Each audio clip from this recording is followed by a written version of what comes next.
자, 오늘 함께 말씀을 보겠습니다. 고린도 후서 3장 말씀을 함께 나누도록 하겠습니다. 고린도 후서 3장입니다.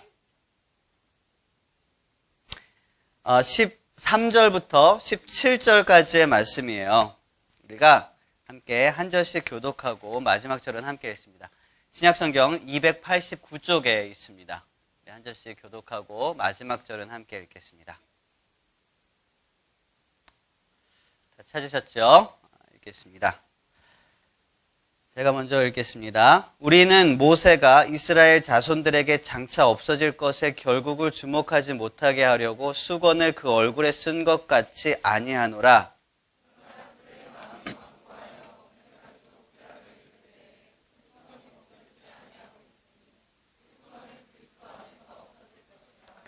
오늘까지 모세의 글을 읽을 때에 수건이 그 마음을 덮어두다. 함께 했습니다. 주는 영이시니 주의 영이 계신 곳에는 자유가 있느니라. 아멘. 오늘 본문에 보면은요, 모세가 수건을 썼던 것에 대한 이야기가 나옵니다. 이거는요, 출애굽기 34장에 나왔던 이야기인데요. 모세가 시내산에서 하나님께 40일 40야를 거하면서 10계명을 받았어요. 10계명 두 돌판을 받고 그리고 백성들에게 내려왔습니다. 출애굽기 34장 30절에 보니까 처음에 모세는 잘 몰랐는데요. 자기는 잘 몰랐는데 내려와서 보니까 자기 얼굴에서 빛이 나고 있던 거예요. 광채가 나고 있던 거예요. 자매 여러분, 얼굴에서 빛이 나기 위해서, 피부에서 빛이 나기 위해서 하나님 만나시기 바랍니다. 다른 어떤 방법보다 하나님 딱 만나잖아요. 피부에서 막 빛이 난다 그러는 거예요. 이 빛이라는 게요, 이게 영적으로만 이렇게 빛났다, 막 얼굴 표정이 환했다 그런 게 아니었어요. 정말로 모세에게서는 막 빛이 났던 거예요. 얼굴에서. 그래서 모세는 어떻게 했냐면 수건을 덮어 썼습니다. 얼굴에다가. 여러분, 피부 관리의 핵심 포인트는 하나님 만나는 겁니다. 네. 그리고 이 이스라엘 백성들이요, 모세의 얼굴에서 빛이 나는 것에 주목해가지고 10계명의 그 말씀을 받지 못할까봐 모세는 수건으로 얼굴을 덮은 거예요. 여러분, 수건의 역할이 뭡니까? 수건의 역할. 사실 이 예수님 시대에 얼굴에다가 수건을 덮는다는 거는요, 요즘도 그렇죠. 요즘도 사실 죽은 사람 마지막에 얼굴에다 이렇게 딱 덮잖아요. 수건을 덮습니다. 이게 천을 덮습니다. 예수님 시대에도 그랬습니다. 요한복음 11장 말씀이나 20장 말씀을 보면은요, 죽은 사람에게 얼굴에 수건을 덮는 문화가 있었습니다. 그런데요, 오늘 사도 바울은요, 고린도 후서 이 말씀에서 고린도 교회 성도들에게 여기에 대한 이야기를 하고 있는 거예요. 얼굴에 있는 수건을 벗겨버려라는 그런 말씀이죠. 내가 모세와 같이 얼굴에 수건을 덮지 않겠다라고 이야기를 하고 있습니다. 왜냐하면 모세는 오늘 여러분들이 함께 읽었었던 말씀이죠. 이스라엘 자손들이 장차 없어질 그 영광, 얼굴에서 빛나는 그 빛, 거기에 주목할까봐 수건으로 얼굴을 덮었다고 말씀하고 있거든요. 사실 우리는 그런데 얼굴에서 빛이 나야 하는 사람들이에요. 하나님의 영광이 우리를 통해서 막 드러나야 하는 사람들입니다. 하나님의 영광을 누려야 되는 사람들이거든요. 그래서 사도 바울은 나는 이제 수건을 벗는다 그렇게 얘기를 하는 것입니다. 모세 당시의 이스라엘 백성들은요, 너무나 죄가 많았습니다. 그리고 중요한 건 그들이 우리보다 죄가 더 많았다는 그런 의미가 아니라 그들은 죄가 해결되어지지 못했습니다. 그렇기 때문에 그들은요, 하나님을 만나면 죽는다고 생각했어요. 그 지성소에 나가면 죽는다고 생각했어요. 하나님의 영광을 보면 죽는다고 생각했어요. 그래서 모세에게 묻어서 나온 그 하나님의 영광을 이스라엘 백성들이 보면 죽을 것 같다고 느꼈어요. 두려워했다고 표현하고 있습니다. 그리고 그것은 사실이었어요. 하나님을 만나면, 죄인으로서 하나님을 만나면 죽었습니다. 거룩하지 못했기 때문에 죽었어요. 하지만 우리는요, 그리스도 예수의 십자가로 인하여 죄 씻음을 받았습니다. 그래서 우리는 더 이상 하나님의 영광을 가리고 있을 필요가 없는 거예요. 우리가 하나님의 영광을 보면 죽을까 봐 그 영광을 가리고 있을 필요가 없습니다. 여러분, 하나님의 영광을 가리고 있는 그런 수건이 있으면 지금 다 벗어버리는 그런 저와 여러분 되시길 바랍니다. 사도 바울은요, 오늘 본문을 통해서 수건을 벗어버리는 것에 대해서, 방법에 대해서 몇 가지를 이야기를 하고 있습니다. 함께 말씀을 통해서 볼 건데요. 첫 번째는 뭐냐면 따라해 봅시다. 그리스도 안에라는 겁니다. 여러분, 그리스도 안에 있을 때 수건이 벗겨집니다. 정확히 말하면은요, 우리가 오늘 읽은 14절 말씀에 보니까 구약을 읽을 때 여전히 수건에 가려져서 읽었다라고 얘기를 하고 있거든요. 그리고 그 수건은 그리스도 안에서 벗겨질 것이다라고 얘기하고 있습니다. 그러니까 그리스도 안에서 수건이 벗겨진다는 의미는 정확히 얘기하면 그리스도 안에서 말씀을 볼 때 수건이 벗겨진다는 말이에요. 그리스도 안에서 말씀을 보시길 바랍니다. 그리스도 안에서 말씀을 본다는 것, 이게 뭐냐? 첫 번째는 뭐냐면 모든 하나님의 말씀의 결론은 그리스도라는 것입니다. 성경 창세기에서 계시록까지의 모든 말씀은 다 그리스도를 예표하고 그리스도를 준비하고 그리스도를 나타내는 그런 말씀들이에요.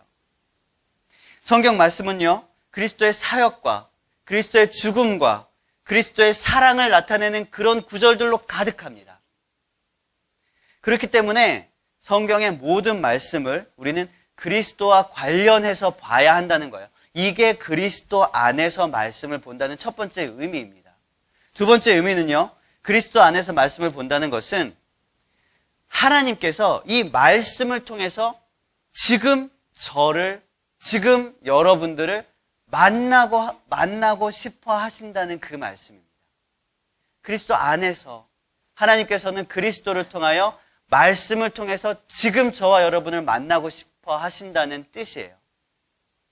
하나님께서는 오늘 저와 여러분에게 말씀하실 때에 성경에 기록된 말씀을 통해서 말씀하실 것입니다. 하나님께서는 성경의 말씀을 통하여 저와 여러분을 오늘 만나고 싶어 하신다는 거예요. 그것이 그리스도 안에서 하나님의 말씀을 본다는 얘기입니다. 그러면 우리는 왜 그리스도 안에서만 말씀을 봐야 할까? 그리스도 밖에서 하나님의 말씀을 보면은요, 똑같은 성경책을 보는데 희한하게 해석하는 사람들이 있어요. 이단들이. 자기 마음대로 해석을 합니다. 막 여기저기 갖다 붙입니다. 그리스도 안에서 보지 않으면 여기 있는 모든 글자와 모든 이야기들은 아무런 의미도 없어지게 돼요. 우리는 그리스도 안에서 성경을 봐야 되는데요. 고린도후서 1장 20절의 말씀에 보면은요, 그리스도 안에서 하나님의 약속이 뭐가 된다고요? 뭐가 된다고요? 예가 된다 그랬어요. 예. 이 예라는 표현은 어떤 표현이냐면요, 이 예라는 것은 우리가 순종할 때, 예, 주님 그렇게 하겠습니다. 예, 그렇게 하겠습니다. 그런 우리의 순종의 결단을 나타내는 예가 아니에요. 여기서 예는요, 그 예가 아닙니다. 우리의 순종의 표현을 나타내는 예는요, 그 뒤에 나오는 거죠. 그런즉 그로 말미암아 우리가 아멘 하여 하나님께 영광을 돌리게 하느니라. 이 부분이 우리가 나타나는 순종의 표현이고요. 앞쪽에 나오는 하나님의 약속은 얼마든지 그리스도 안에서 예가 된다라고 하는 그 예라는 것은요, 성경의 말씀이 이루어진다는 의미예요. 그러니까 하나님의 약속이 그리스도 안에서 이루어진다라는 그런 의미를 가지고 있다는 거죠. 그리고 이것은요, 성경 곳곳에서도 말씀하고 있습니다. 그리스도 안에서 이루어지는 하나님의 약속이라는 거죠. 성경의 모든 약속들은요, 하나님의 말씀들은요, 다 그리스도 안에서 이루어집니다. 왜냐하면 에베소서 1장에 보면 그 이유가 자세히 잘 나타나 있어요. 성경의 모든 역사가, 성경의 모든 기록이 다 그리스도 안에서 기록되어졌기 때문이에요. 먼저 창조 전부터 우리는 그리스도 안에서 하나님의 택하심을 얻고 하나님의 사랑의 계획 안에 있었습니다. 에베소서 1장 4절을 함께 읽어보겠습니다. 시작.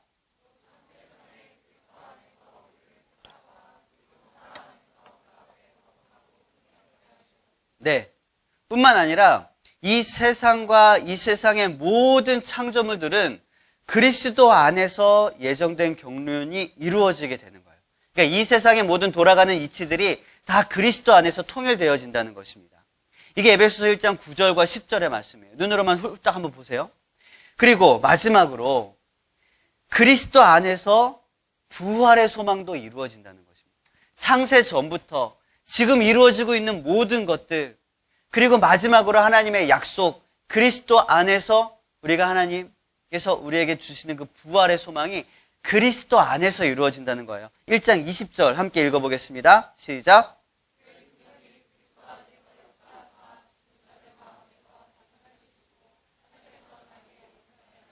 네, 그리스도 안에서 성경의 모든 역사가 이루어진다는 것입니다. 지금 우리는 왜 우리가 그리스도 안에서 하나님의 말씀을 봐야 하는가에 대해서 함께 말씀을 나누고 있습니다. 그렇기 때문에 우리는 그리스도 안에서 하나님의 말씀을 보아야 되고요. 그것이 하나님의 영광을 가리고 있는 수건을 벗겨버리는 첫 번째 방법입니다. 두 번째로 수건이 벗겨지기 위한 방법은요, 우리가 주님께로 돌아가야 합니다. 따라해 봅시다. 주님께로 돌아가자.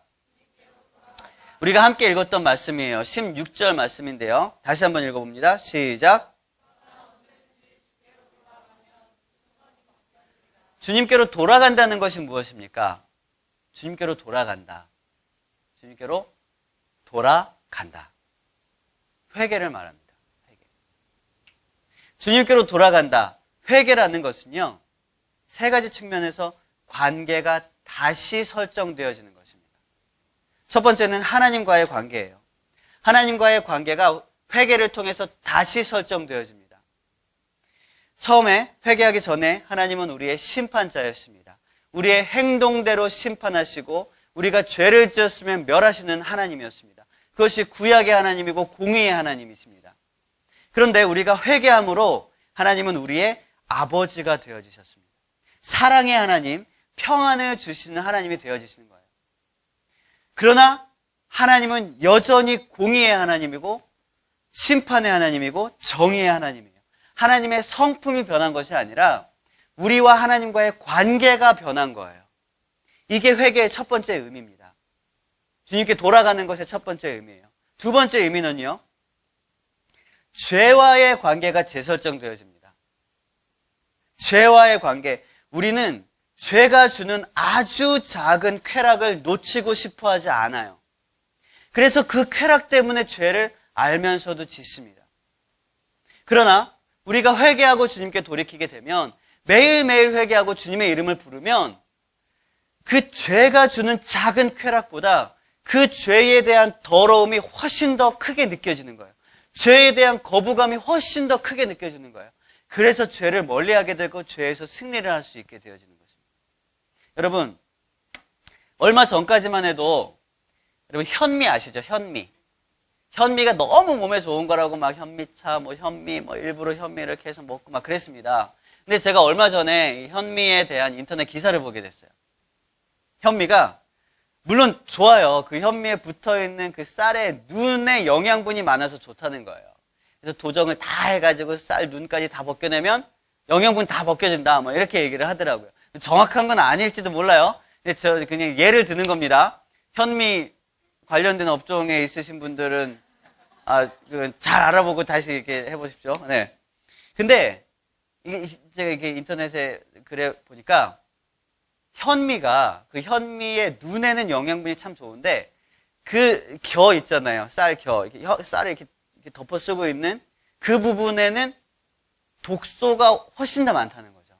그러니까 오히려 이 현미에 있는 영양분이 우리 몸에 주는 이익보다 그 독소가 주는 안 좋은 것들이 더 많아진다. 그래서 처음에 몇 번 먹는 거는 모르지만 더 이렇게 계속 꾸준히 먹으면 이건 오히려 몸에 안 좋다. 그런 떠돌아다니는 인터넷 기사가 있더라고요. 이게 정확한 게 아닌지도 몰라요. 하지만 저는 죄에 대해서 말씀드리고 싶어서 그런 거예요. 죄도 마찬가지라는 거죠. 처음에는 이 쾌락, 이 작은 이익, 이 작은 어떤 기쁨과 즐거움, 평안함, 이거를 놓치고 싶지 않아서 이 죄를 우리가 선택합니다. 그러나 그 작은 쾌락과 유익은 있을지 모르지만 그것보다 훨씬 더 큰 죄의 대가들이 우리를 따른다는 거예요. 우리의 영혼을 파멸시키고 심지어는 우리의 육체까지도 다 망가뜨려 버리는 것이 바로 죄입니다. 우리는 회개를 통해서 죄와의 관계를 재설정해야 됩니다. 세 번째로 우리가 재설정되어지는 관계가 있습니다. 회개를 통해서 우리는 사람들과의 관계가 재설정되어집니다. 세상 속에서 우리의 삶을 좌지우지하는 사람들이 있죠. 흔히 말하는 우리의 갑들, 갑. 우리 을들을 막 이렇게 힘들게 하는 그런 갑들이 있습니다. 이 갑. 그러나 이제 회개를 통해서 우리는 더 이상 그들이 두려워지는 그런 존재, 갑으로의 그런 존재가 아니라 우리의 전도 대상자가 되어지는 것입니다. 하나님의 자녀가 되어지는 것입니다. 또는 하나님을 만나야 하는 구원의 대상자들이 되어진다는 사실이에요. 이것이 우리가 회개함으로, 우리가 주님께로 돌아감으로 일어나는 관계의 세 가지 재설정되어지는 그런 관계들인 것입니다.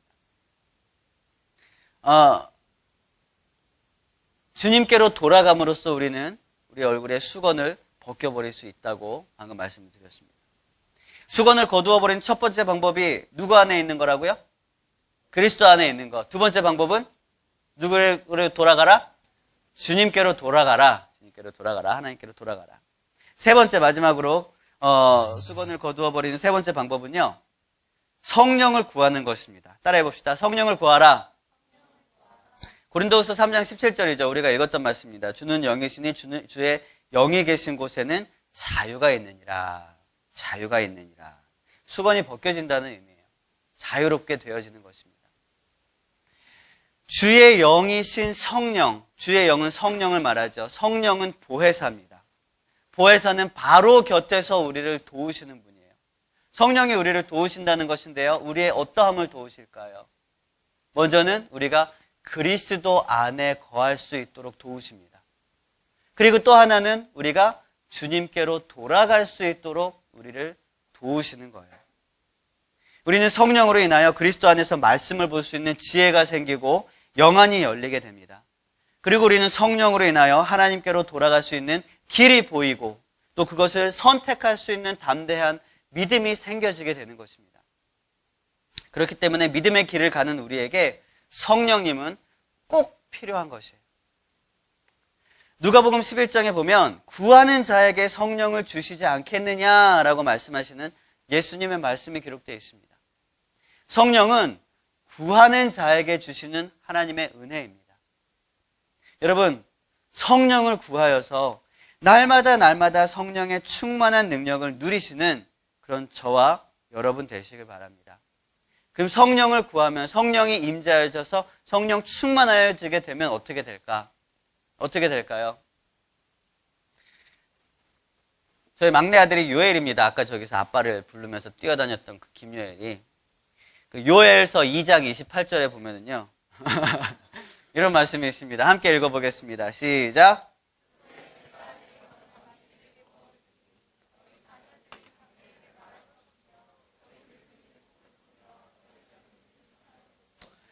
성령이 임하시면 일어나는 일들이에요. 성령이 임하시면 자녀들이 장래일을 말하고 또 아비들이 꿈을 꾸고 젊은이들이 환상을 본다, 이상을 본다고 말씀하고 있습니다. 이게 뭐냐 하면 바로 오늘 사도 바울이 이야기하고 있는 수건이 거두어지는 사건입니다.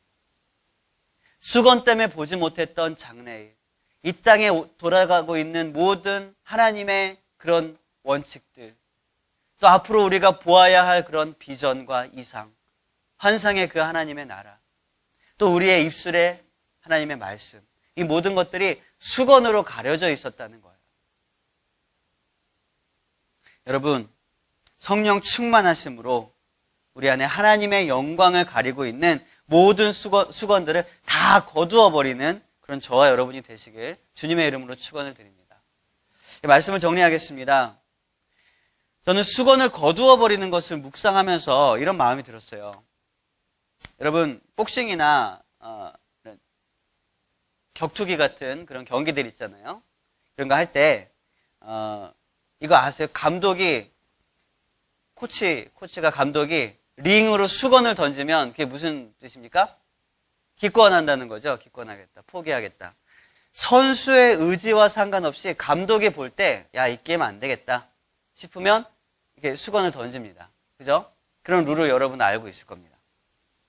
근데 이거는요, 감독이 볼 때 이건 이길 가망성이 없다라는 그런 의미도 있지만 더 중요한 건 뭐냐면 선수 보호 차원이라는 거죠. 선수가 이건 굉장히 위험한 상황이다. 이건 정말 뭐 장애가 되거나 무슨 생명의 지장이 있겠다. 이 경기를 계속하게 되면 그렇게 되어질 때 감독은요, 자기 판단으로 그냥 수건을 던집니다. 그러면은 기권패로 선수가 아직 싸울 의지가 있다 할지라도 기권패로 게임은 끝나게 되는 거예요. 그러면 링 위로 수건을 가장 많이 던지는 감독이 훌륭한 감독일까요? 던지지 않는 감독이 훌륭한 감독일까요? 사람마다 다르겠죠. 사람마다 다르겠지만 어쩌면 감독으로서는 수건을 던지지 않고 선수를 훈련시키고 선수에게 경험을 주고 깨닫게 하는 감독이 더 훌륭한 감독일 수 있습니다. 그런데요, 만약에 그 링 위에서 뛰고 있는 선수의 아버지가 감독이라면, 그리고 그 아들이 링 위에서 무차별적으로 공격을 당하고 있다면 챔피언 벨트가 중요하겠습니까? 승리가 중요하겠습니까? 명예가 중요하겠습니까? 게임을 포기할지라도 선수의 생명을 지키는 것이 중요하다고 생각한다면 아버지인 감독은 링 위로 수건을 던질 것입니다. 그 정도면 충분하다. 너는 잘했다. 나에게 있어서는 챔피언 벨트보다 나의 명예보다 네가 더 소중하다. 이러한 감독의 사랑이 바로 링으로 수건을 던지는 행동이라는 거예요. 우리를 향하신 하나님의 사랑이 바로 그것입니다. 하나님께서는 우리와 더 가까워지시고 싶어 하세요. 하나님께서는 우리와 하나님을 가로막고 있는 수건을 벗어 던지고 싶어 하십니다. 그것은 하나님께서 우리를 향하신 사랑의 표현입니다. 여러분, 우리는 아침 저녁으로 수건을 얼굴에 덮었다 썼다 해요. 세수할 때마다, 그죠? 세수하고 수건을 이렇게 덮고 나서 닦고 이렇게 또 여러분, 이 수건을 한번 닦고 벗어버릴 때마다 생각하십시오. 이 수건을 벗어버리면서 하나님의 영광을 드러내는 삶을 살아야겠다. 세수할 때마다 생각하세요. 생각날 거예요, 이제. 세수할 때. 수건으로 얼굴을 닦고 나서 딱 벗을 때마다 생각날 겁니다. 얼굴에서 수건을 거두어 버리자. 하나님의 영광을 드러내자. 그리스도 안에서 말씀을 보고 주님께로 돌아가자. 성령을 구하자. 귀한 것들이 여러분 막 떠오를 겁니다. 수건을 벗을 때마다, 벗겨낼 때마다 여러분 기억하시고 또 다짐하시는 그런 저와 여러분 되시길 바랍니다. 이제 구정 연휴가 지나고 새해가 밝아옵니다. 이번 한 해는요, 화장품이나 로션 때문에 얼굴에 빛이 나는 그런 저와 여러분이 아니라 정말 하나님을 만나고 하나님의 영광 때문에 하나님과의 관계 안에 가리워진 모든 수건이 다 벗겨지는 그 은혜 때문에 우리가 얼굴에서 빛이 나는 그런 저와 여러분 한 해가 되었으면 좋겠습니다. 그리고 날마다 이 말씀이 떠오를 때마다 여러분 그렇게 다짐하고 결단하고 그 말씀대로 순종하면서 살아가는 저 여러분 되시길 주님의 이름으로 축원을 드리겠습니다.